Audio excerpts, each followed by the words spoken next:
Students, आज के video में हम लोग डिस्कस करने वाले हैं यूनिट 4।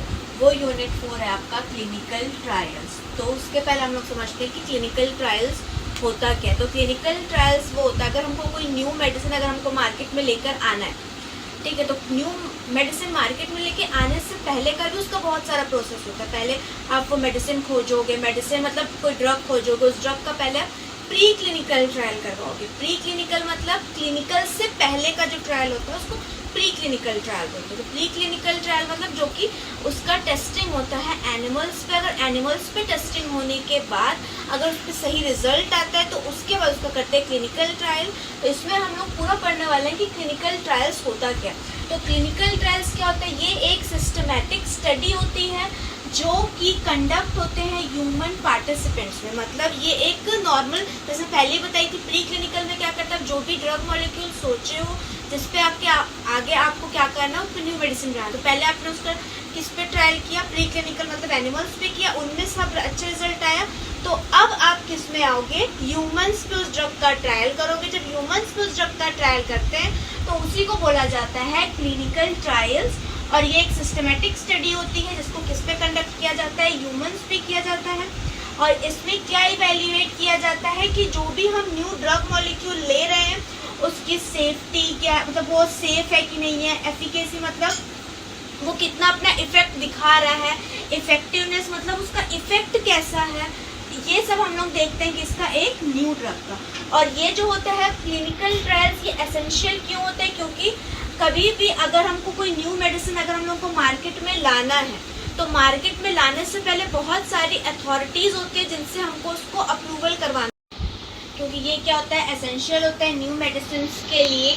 न्यू मेडिसिन को अगर मार्केट में लाना है तो उससे पहले हम लोग को बहुत सारी अथॉरिटीज़ से क्या करना है, उसका अप्रूवल लेना है। तो अप्रूवल वो लोग देंगे कैसे, जब उन लोग क्लिनिकल ट्रायल्स के सारे रिजल्ट देखेंगे, प्री क्लिनिकल के सारे रिजल्ट देखेंगे, तभी उन लोग क्या करेंगे, उस न्यू ड्रग को मार्केट में लाने के लिए अप्रूव करेंगे। तो ये एक नॉर्मल आपका जनरल इंट्रोडक्शन हो गया कि क्लिनिकल ट्रायल्स क्या होते हैं। अब बेसिक हम लोग देखते हैं जो क्लिनिकल ट्रायल्स होते हैं वो करते किस फेजेस में। तो बेसिकली होता है क्लिनिकल ट्रायल्स किया जाता है 4 फेजेस में किया जाता है। तो फेज 1 जो सबसे स्टार्टिंग फेज होता है, एकदम उसमें small group of healthy patients लेते हैं, मतलब 50-60 ही के अराउंड में हम लोग क्या लेते हैं, पेशेंट्स लेते हैं। उनको हम लोग वो डोज देते हैं और उनसे हम लोग क्या वेरीफाई करते हैं कि वो डोज सेफ है कि नहीं है, उसका डोज कितना होना चाहिए, रेंज और उसका साइड इफेक्ट, कि हम लोग अगर 100 mg दे रहे हैं तो वो 100 mg उनके बॉडी में कोई साइड इफेक्ट तो कॉज नहीं कर रहा है। उसके बाद आता है फेज 2। फेज 2 में क्या करते हैं, अब हम लोग थोड़ा, अगर फेज 1 हमारा पास हो गया, उसका कोई भी साइड इफेक्ट नहीं आ रहा है, हम जितना डोज सोचे हैं उतना डोज अगर हम पेशेंट को दे रहे हैं और देने के बाद भी कोई साइड इफेक्ट नहीं आ रहा, मतलब हमारा फेज 1 पास हो गया। अब जाएंगे फेज 2 में। फेज 2 में थोड़ा लार्ज नंबर लेंगे, मतलब अब इसमें लेंगे उससे थोड़ा ज़्यादा नंबर ऑफ पेशेंट्स बढ़ाएंगे। उसके बाद हम लोग इसमें क्या इवैल्यूएट करेंगे, ड्रग का इफेक्टिवनेस, कि वो ड्रग सच में कुछ लोगों पे तो था, स्मॉल फेज 1 के लोगों पे तो इफेक्टिव था, अब देखेंगे कि क्या वो फेज 2 के लोगों पे भी इफेक्टिव है। अगर उस पर भी इफेक्टिव होगा तब आएंगे फेज 3 में, जिसमें लिया जाता है 100 और 1000, मतलब 100 से ज़्यादा और 1000, मतलब इतने नंबर ऑफ लोगों पे किया जाता है। इसमें देखा जाता है कि ड्रग ये अब हम लोग देख रहे कम लोगों में वो इफेक्टिव था, उससे ज़्यादा में इफेक्टिव था। अब देख रहे हैं कि थोड़ा ज़्यादा नंबर ऑफ लोगों पे अगर हम लोग कर रहे हैं, लार्ज स्केल पे अगर अब हम, तो उसमें देखा जाता है कि अब लार्ज नंबर ऑफ लोगों में क्या वो, मतलब बहुत सारे लोगों में भी वो सेम इफेक्ट दे रहा है। और अगर सेम इफेक्ट दे रहा है तो साथ साथ कुछ एडवर्स इफेक्ट तो नहीं दे रहा है। एडवर्स इफेक्ट मतलब साइड इफेक्ट जो हमको पता है कि नॉर्मल सर दर्द होगा, खांसी होगा या फिर वॉमिट लगेगा, वो नॉर्मल साइड इफेक्ट है। एडवर्स इफेक्ट मतलब कुछ ज़्यादा बड़ा इफेक्ट तो नहीं आ रहा, वो देखेंगे। उसके बाद अगर कोई भी ड्रग ये तीनों फेज को अगर पास कर लेता है, उसके बाद आते हैं फेज 4 जो कि होता है पोस्ट मार्केटेड।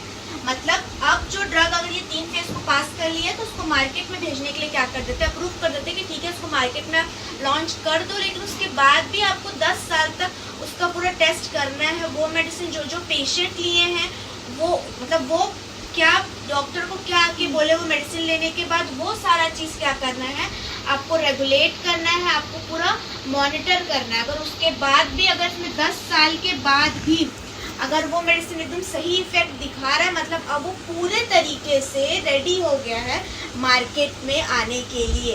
तो ये होते हैं चार फेज किसके, क्लिनिकल।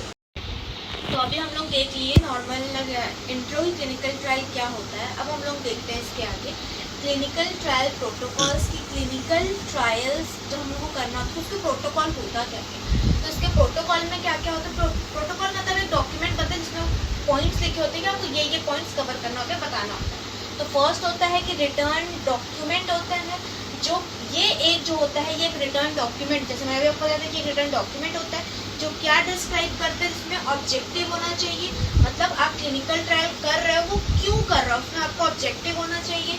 सेकेंड, डिज़ाइन होना चाहिए कि आप कैसे अपने ट्रायल को डिज़ाइन किए हो, मतलब स्टार्टिंग प्री क्लिनिकल कैसे कैसे किए थे, कौन से एनिमल्स पे किए थे, क्लिनिकल पे आप आ रहे हो तो कितने नंबर ऑफ पेशेंट ले रहे हो, कहाँ से ले रहे हो, कौन से एज ग्रुप के ले रहे हो, ये होगा डिज़ाइन में। मेथोडोलॉजी की आप क्या मेथड यूज़ कर रहे हो। उसके बाद होगा स्टेटिस्टिकल कंसिडरेशन कि आपके पास जो डेटा आएगा वो डेटा को एनालिसिस करने के लिए आप क्या यूज़ कर रहे हो। उसके बाद की नेक्स्ट है ऑर्गेनाइजेशन ऑफ क्लिनिकल ट्रायल की ये क्लिनिकल ट्रायल जो आप कर रहे हो ये कौन से ऑर्गेनाइजेशन में आप कर रहे हो। बेसिकली हम ये बोल सकते हैं कि ये जो क्लिनिकल ट्रायल का प्रोटोकॉल होता है ये एक ब्लूप्रिंट होता है कि अगर इस ब्लूप्रिंट को कोई भी देखेगा तो वो क्या हो जाएगा, वो समझ जाएगा कि क्लिनिकल ट्रायल जो हो रहा है वो क्या ऑब्जेक्टिव है, कैसे होगा, वो डिज़ाइन कैसे हुआ, उसको फाइनल स्टैटिस्टिकल कंसिडरेशन उसका रिजल्ट आया क्या है। तो ये नॉर्मल होता है क्लिनिकल ट्रायल प्रोटोकॉल। अब आगे हम लोग देखते हैं कि इस प्रोटोकॉल के मेजर कंपोनेंट्स क्या हैं, कौन कौन से मेजर चीज़ जिस पे वो क्या होता है फोकस होता है। तो ये इसमें कुछ पॉइंट्स होते हैं, आप लोग देख सकते हो, यहाँ से आप नोट कर सकते हो। फर्स्ट है टाइटल पेज, इसमें आपको क्या देना है, टाइटल पेज देना है। इस टाइटल पेज में क्या होगा, स्टडी टाइटल होगा, आपके मतलब जो स्टडी है उसका टाइटल होगा, प्रोटोकॉल नंबर होगा कि ये प्रोटोकॉल नंबर क्या है, और इन्वेस्टिगेटर का नाम होगा कि कौन है, इन्वेस्टिगेटर का नंबर नाम कि कौन क्या करेगा, इन्वेस्टिगेट करेगा। उसके बाद नेक्स्ट पॉइंट आएगा बैकग्राउंड एंड रैशनले मतलब क्या होता है कि रीजन, कि आप ये स्टडी को क्यों कंडक्ट कर रहे हो, वो आपको रीजन लिखना है कि आपका रीजन क्या है कि आप पर्टिकुलर ड्रग को लिए हो, पर्टिकुलर मॉलिक्यूल को लिए हो और आप किस चीज को उसको ट्रायल कर रहे हो, किस डिजीज के लिए कर रहे हो, वो रीजन आपको बताना है। थर्ड पॉइंट आएगा आपको ऑब्जेक्टिव। ऑब्जेक्टिव में आपका फर्स्ट गोल क्या है, सेकंड गोल क्या है, जिसको आपको क्या करना है, अचीव करना है। मतलब मान लो आप अल्जाइमर्स के लिए कोई न्यू ड्रग बना रहे हो, न्यू मॉलिक्यूल बना रहे हो, तो आपका फर्स्ट गोल क्या है कि मेरे को अल्जाइमर्स पे बनाना है, सेकंड गोल मेरा ये होगा कि मुझे उसको जल्दी ठीक करना है या उसको क्योर करना है। ठीक है, तो ये हो गया आपका ऑब्जेक्टिव पॉइंट होगा। नेक्स्ट है स्टडी डिजाइन, जैसे मैंने पहले ही आपको बताया था कि आपका स्टडी का इसमें डिजाइन बताना है। स्टडी डिजाइन मतलब आप कितने दिन का प्रोटोकॉल बनाए थे, प्री क्लिनिकल जो आप टेस्ट किए थे वो कितने दिन का किए थे, क्लिनिकल जो कर रहे हो आप कितने दिन का कर रहे हो, उसमें कितने नंबर ऑफ आप पार्टिसिपेंट्स हो, ये सब बताओगे। उसके बाद स्टडी पॉपुलेशन, जैसे कि मैंने अभी स्टडी डिजाइन में आपको बताया, स्टडी पॉपुलेशन मतलब आप जो प्री क्लिनिकल ट्रायल कर रहे हो उसमें आप कितने नंबर ऑफ पार्टिसिपेंट्स लिए हो, वो आएगा। सिक्स्थ पॉइंट आता है इंक्लूजन क्राइटेरिया, मतलब ये क्राइटेरिया होता है जिसमें आप पार्टिसिपेंट्स को कुछ पॉइंट्स देते हो और उनको बोलते हो कि इसमें आप टिक मार्क करो कि आप क्यों हमारे स्टडी को ज्वाइन करना चाहते हो। मतलब जो मैंने अभी 4 फेसेस बताए थे उसके फर्स्ट सेकेंड फेज के लिए ये क्राइटेरिया होता है। उस क्राइटेरिया में कुछ पॉइंट्स होते हैं जिसमें जो आप किसको ज्वाइन करना चाहते हैं आपके ट्रायल को, वो टिक करेंगे कि क्यों करना चाहते हैं।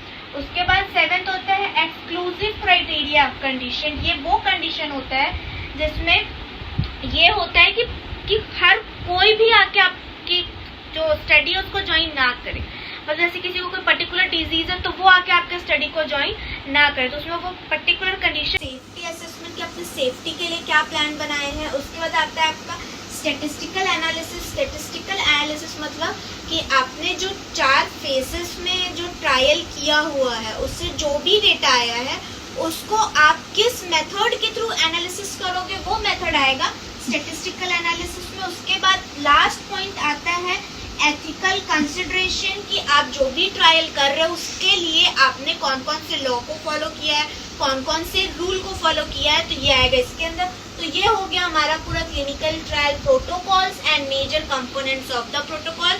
तो आगे के लिए आप नेक्स्ट वीडियो को देख सकते हैं।